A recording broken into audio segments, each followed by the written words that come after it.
The data matrix defines the basic structure for organizing and collecting data.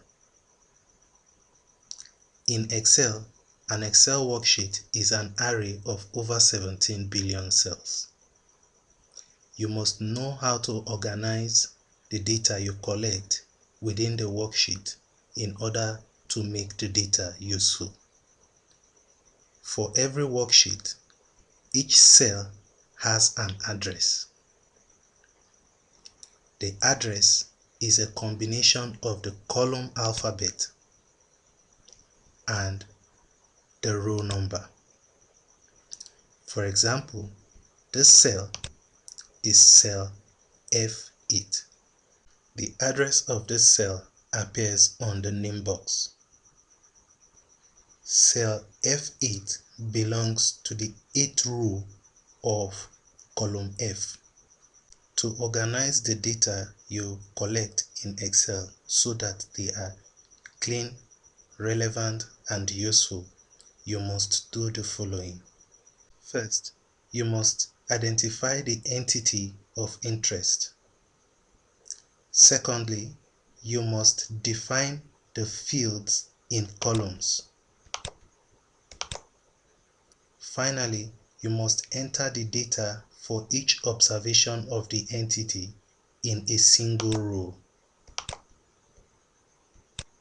The first row should contain the field names. Let's say I am interested in the name, age, and class of students in a school. The name, age, and class becomes the fields I want to collect data on. I will provide the field names on the first row of 3 columns.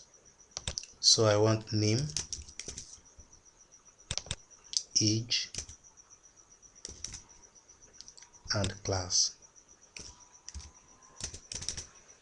So this defines the name field, the age field, and the class field.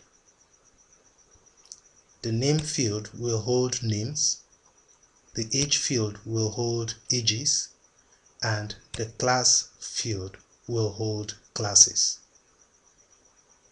Remember that I want to collect these fields of data for every student in a school. The students in the school becomes the entity. Each observation of the entity is a unique student in the school. Each student in the school becomes an observation of the entity. I must provide the data for each student in a row. The row becomes the record for that student.